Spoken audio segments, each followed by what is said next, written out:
Hi and welcome to another story, and today we have part 4 of The Danger Gang by Tom Fletcher, continuing from page 170. June.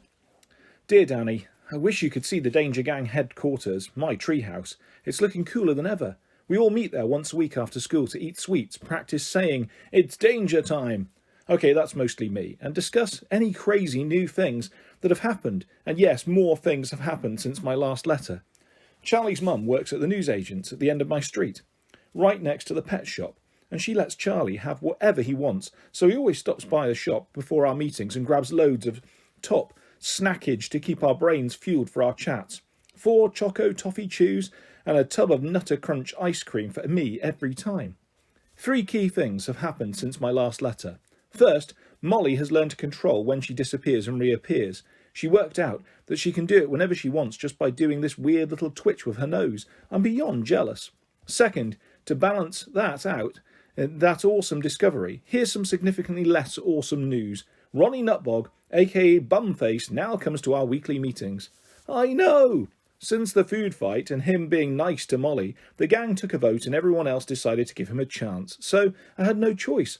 Plus, I suppose that is the right thing to do. But I've told him that he's one wrong move away from being booted out of the treehouse, and I've since added an ejector seat to the top of the list of things to install when I eventually get to phase 2 of the build. Third, I went to my first party here in Freaky, and it was a night I will never forget. It was Charlie Campbell's party. He lives on my street too, at number 16, and he's a member of the Danger Gang. He's also crazy about dangerous animals. It's all he blabs on about. When I'm older, I want to be a pet cobra, he says, every day. Aren't they poisonous? Asks Katie. Every day. You mean venomous, he corrects her. Every day. Susie said he's been into weird and dangerous animals for as long as she's known him, and those two were born in Freaky, so I guess that's a pretty long time. On the night of his birthday, his mum and dad were taking us all to the fairground and the park, and after that we were going to his place for a sleepover. I was so looking forward to going. You know how much I love sleepovers. Remember that time I slept at your house and we ordered pizza and they accidentally delivered 2 pizzas instead of 1? That might still be the best night of my life. I love pizza. Where was I? Oh, at the fairground. It was only stopping in Freaky for one night, so everyone in town was there. By the time we arrived, the sun was setting, all the neon lights were on, and the air smelled so good I could have had it for dinner. Actually, I did have it for dinner. We ate candy floss, roasted caramel nuts, triple fudge donuts, hot dogs, lollipops, and I had a toffee apple, just to make sure I got one of my 5 a day. Everyone wanted to go on the ghost train, but I said I'd already been on the ghost train last year when the fair came to my old town, and it would just be boring to ride it again. But Ronnie Nutbog said I was just scared, and I would probably pee my pants with fright on the ride, so I went on it to prove I wasn't afraid. I didn't pee my pants. I did spill my slushy on my trousers, though, so it looked like I did. But I didn't. I wasn't even scared. You know how brave I am. I dried off my slushy wet trousers by riding the teacups, and Ronnie Nutbog spun us round so fast it made Jamelia puke. Mr. and Mrs. Campbell said we needed to calm down before we went back to Charlie's house, so they brought us all freshly popped sweetened salty popcorn out of one of those big machines that smell awesome. And we all went on the Ferris wheel, which turned out to be pretty cool because you could see our houses from the top. On the way to his house, Charlie revealed loads of big plans for his sleepover. I'm going to ask Molly to turn invisible, then she can secretly throw a cup of water on Eric to transform him into a shark, and we can see if he can use his heightened shark senses to track her down, he whispered excitedly to me. My heart sank. That sounded so epic. I mean, it's not very often that you get to have a sleepover with an invisible friend and a shark. But my inner super spy instincts knew that I had to make his dreams vanish quicker than Molly in a maths test. And when we got to Charlie's house, I broke the news that the sleepover was to remain a shark-free zone. Why? He asked. Eric turning into a shark, Molly turning invisible. We have to keep these things top secret. You of all people should know that. What's Zack Danger's #1 rule about secrets? I asked, knowing full well that any true Zack Danger fan would know this. Secrets aren't secret if you don't keep them secret, he sighed, quoting Zack Danger and the Secret Traitor word for word. Exactly. We need to keep this information to ourselves, just the Danger Gang, so no liquids are to be consumed around Eric tonight. And Molly needs to promise to stay visible for the whole time, I said. As if my new rules for Charlie's sleepover weren't bad enough, the moment we stepped into Charlie's house, Mr. and Mrs. Campbell handed out a sheet of their own, sleepover rules that they'd even had laminated in plastic to make them indestructible, which is a terrible way to start any party. No TV, no rock, rap, dance music, only pop, no jumping on sofa bed each other. No fun. Someone should tell grown-ups that decorating rules with glittery stars doesn't make them any less lame. Once Mr. and Mrs. Campbell had disappeared into the kitchen, I quickly scribbled my own Danger Gang rules at the bottom. No drinking water around Eric, no turning invisible, and explained the whole secrets aren't secret unless we keep them secret thing, and we all made a Danger Gang promise. So a few minutes later, there we were, sitting on Charlie's living room floor, playing Pass the Parcel like a bunch of 5-year-olds, listening to music by some ancient band that the grown-ups seemed to like, that I'd never heard of, McFly. There was a huge sigh of relief when Charlie's dad said, "Present time!" Now, here's the thing. Remember I told you that Charlie is animal mad. Well, for almost as long as the Danger Gang has existed, Charlie has been banging on about how he's going to get a pet for his birthday. But he doesn't know what sort of animal it is. It's a surprise, so we've all been guessing. A venomous snake, a scary Rottweiler, a monkey, a bird-eating spider, an alligator, 2 alligators. Okay, so some of our guesses were a bit out there, but it was Charlie and he was obsessed with these kind of bitey, stingy, deadly animals. So it was pretty exciting waiting to see which super awesome animal Charlie was going to be calling his pet as we gathered round to watch him open his presents. The first boxes contained the usual stuff. Pyjamas, a new lunchbox. To be honest, it was a total snore fest until his dad brought out the final present. I don't know why parents always have leave the best present until last. When do they all get together to decide to do this? Make them wait to open the best present last. Ha ha ha! It's like leaving your favourite bit of dinner until the end. By the time you get to it, you're so full of presents that you can't eat any more. Wait, why am I talking about eating presents? You know what I mean. Anyway, Charlie's dad carried his last present out in a special box with holes in the top, and we all knew that could only mean one thing. There was something alive inside. Charlie tore open the box with an enormous smile on his face. Was it a deadly venomous snake? The world's most stingy jellyfish? A baby alligator that he could train to bite his enemies in the playground? Charlie reached inside and we all stepped back as he pulled out the fluffiest furball any of us had ever seen. A hamster! What a letdown! All those precious minutes we'd spent imagining our friend owning some sort of awesome creature from the jungle or the depths of a swamp, and it turned out to be a ball of fur from Freaky Pets, the pet shop at the end of our road. On the other hand, it was at least 4 times fluffier than a regular hamster, and it had bright green eyes. "What kind of hamster is it, Mr. Campbell? I've never seen one like this," asked Katie, who knew loads about hamsters because she has 2 of her own. Well, the man at the pet store wasn't quite sure himself. You see, these hamsters just appeared in his shop the other month, as if by magic. He had no clue where they came from, Mr. Campbell explained. "What, you mean he didn't know one of his hamsters was pregnant and had hamster babies in the night?" Katie asked. "No, it's the strangest story. He told me that he'd sold all his hamsters that day, and the cages were empty when he locked up in the evening. There was a big lightning storm later, so he came in early to check on the animals, and when he opened up he found a cage full of these fluffy little things." Well, I bet you're thinking that my heart pounded in my chest when he mentioned the lightning storm, and you're right. It was going boom, boom, boom, and as I looked around at my friends I could tell their hearts were boom, boom, booming too. Could the hamsters have appeared because of that storm? "What are you going to call him?" Mrs. Campbell trilled. Charlie didn't know. I think he had loads of ideas for Rottweilers and snakes and bird-eating spiders, but not so many for fluffy hamsters. "I have an idea. Let's each write a name on a piece of paper and fold it in half. Then we'll put our hamster names into a bowl. And Charlie, you can pick out one at random," suggested Mrs. Campbell, rushing to get some paper and pens. We all scribbled down our ideas and dropped them into the bowl. "My hamster will officially be known as," Charlie said as he plunged his hand into the bowl. And would you believe, he pulled out the name I had written. "Gangster the hamster," Charlie announced. Everyone laughed and said what a cool name Gangster was for a hamster. Everyone except the grown-ups. "Gangster isn't a real name, Charlie. You'll have to choose a different name from the bowl," Mr. Party-pooping Campbell said. So Charlie chose again, which was totally out of order if you ask me. "My hamster's new name is Mr. Fluffles," Charlie read out, and this time his parents looked relieved. "Mr. Fluffles isn't a real name," I argued either. "Charlie can call his hamster whatever he likes," Mrs. Campbell said. "Except Gangster," I replied, and she gave me a look that seemed to have the same effect as Mum's kid-shutter-upper. Charlie let Mr. Fluffles run around on the floor for a bit, and we all watched. He was cute, but pretty boring. Mr. Fluffles didn't really do anything, so Ronnie flicked a piece of leftover popcorn from the fairground towards him, and we watched the hamster store it in his cheek pouch.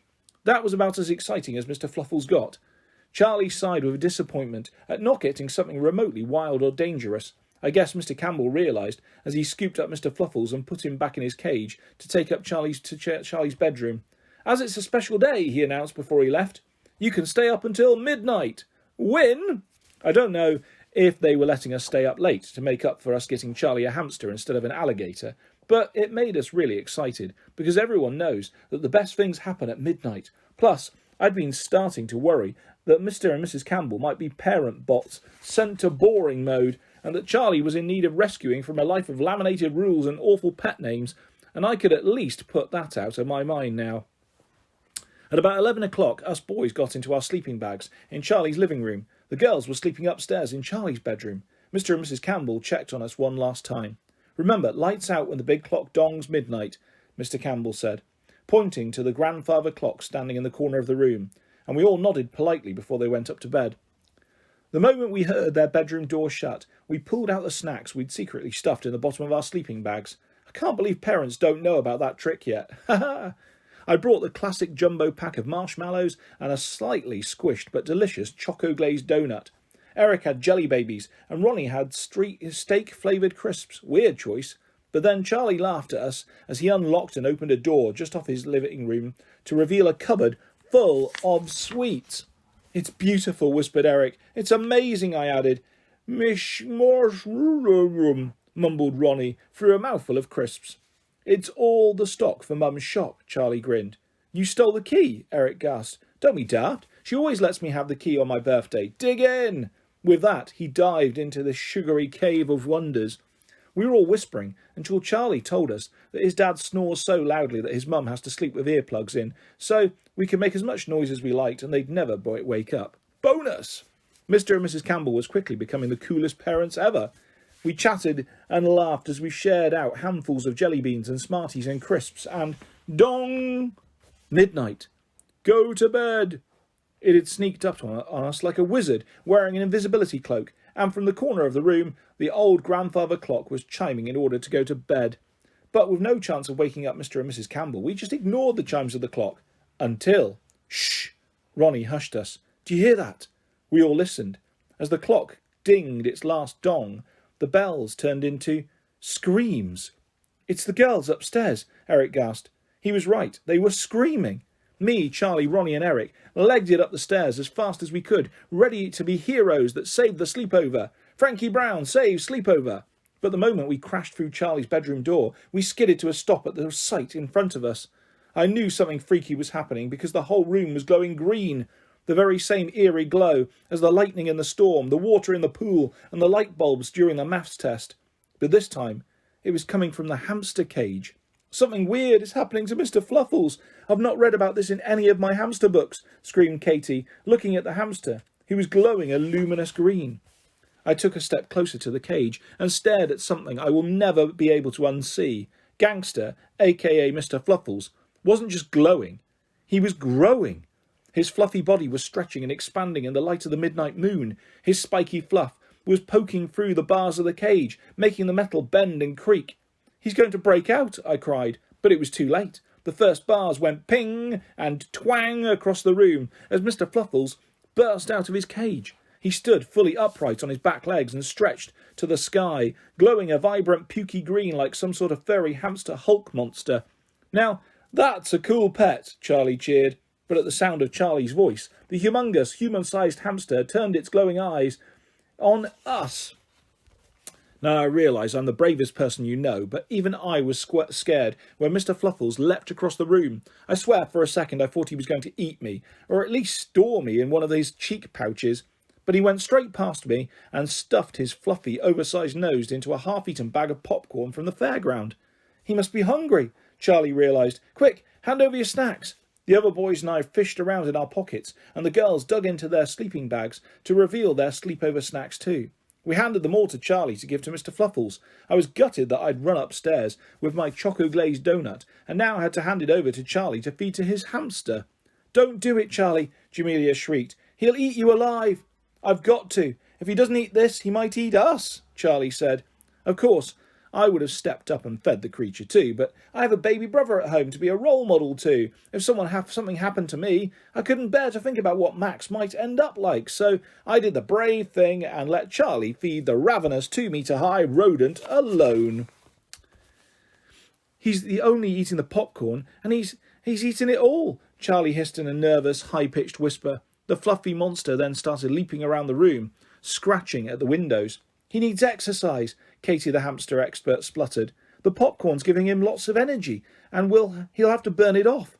That's why hamsters have wheels in their cages. That's great, Katie, but how do you plan on exercising in a ginormous hamster? Snapped a trembling Ronnie from behind the bed. I mean, it's not like there's a giant wheel for him to run on. When he said that, an idea popped into my head, as though the invisible wizard had whispered it into my ear. That's it, I cried. What's it? Charlie asked. A giant wheel, I said, pointing out of the bedroom window where, over the rooftops in the distance, we could see the twinkling lights of the fairground, still lit up against the night sky. Towering above it was the Ferris wheel. A giant wheel, I whooped. Plus, that place has loads of popcorn that he can eat. It'll be empty now too, so no one will see Mr. Fluffles. Without hesitation, Charlie went into full Indiana Jones mode and whipped the belt out of a dressing gown hanging on his bedroom door. He lassoed it round Mr. Fluffles and leapt onto the giant hamster's back. I guess reading all those books on dangerous animals paid off. To the fairground, he commanded, and the mutant rodent seemed to understand his words. It was as though Charlie had some sort of special ability to communicate with his pet. They charged out of the bedroom, down the stairs, and burst through the front door. We all armed ourselves with torches and followed them out into the night, hopped on anything with wheels that was lying around Charlie's garden and chased after them. It turns out it's not hard to follow a giant rodent being ridden by a child, as they were setting off nearly every car alarm as they tore through the streets of Freaky.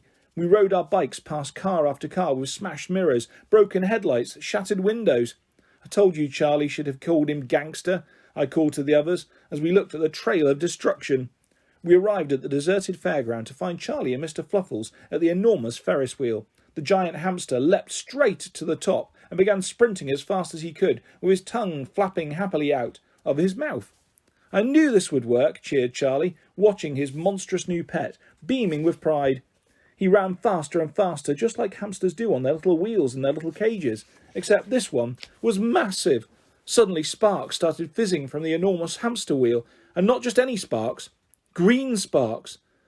Charlie, I think something's happening, I said. Look, those sparks aren't coming from the wheel, they're coming from Mr. Fluffles. The sparks didn't slow him down, though. He got faster and faster and faster until, zap! A cloud of green smoke puffed into the air where Mr. Fluffles had been running, and, when it cleared, the huge hamster had vanished. He's gone, we all gasped as Charlie leapt towards the giant wheel. He crouched down, his head hanging low, looking sad. What's wrong? Katie asked. Where's Mr. Fluffles? Jamelia choked. Is he... I couldn't finish the question. Suddenly the silence was broken by a tiny little squeak. You're alive! You're alive! Charlie cheered. He scooped up the now perfectly unharmed, hamster-sized Mr. Fluffles and gave him a huge fluffy cuddle. I thought I'd lost you for a second. We all cheered. He was alive! And the risk of being munched by a ginormous hamster had gone. Then we headed back to Charlie's house as the sun was starting to rise, and by the time we got there it was morning. As the front door closed behind us, Mr. and Mrs. Campbell were coming down the stairs. Blimey, you're awake early. Have you been outside? Mr. Campbell asked. We looked nervously at each other. I mean, we could hardly say, yes, we went back to the fairground to let the mutant hamster you bought your son have a run on the Ferris wheel, so he wouldn't eat us. Charlie said, yeah, Katie said hamsters like exercise, so we let Mr. Fluffles have a run around in the grass in the front garden. Mr. and Mrs. Campbell looked at each other. Charlie, that's very responsible, Mr. Campbell beamed. If you keep on looking after Mr. Fluffles like this, perhaps you could have one of those more wild and exotic pets for your next birthday. Charlie held up Mr. Fluffles and looked into his deep green eyes. You know what, Dad? I've changed my mind. I think maybe this little hamster is wild enough for me. Charlie grinned, and we all burst out laughing. Needless to say, it was the best sleepover ever. Wish you could have been there, Danny. Frankie. P.S. I've just remembered. When we were at the fairground, I'm 89.9% sure that I spotted that shadow again, the one I saw move in the front garden. Can shadows follow you? Weird. And that is where we will leave part 4 of The Danger Gang by Tom Fletcher. I'll be back soon with the next part of this fantastic story and lots more stories and videos coming your way very soon. If you'd like to subscribe or hit a like, that's always appreciated. Thanks for listening, guys. Take care. Bye-bye.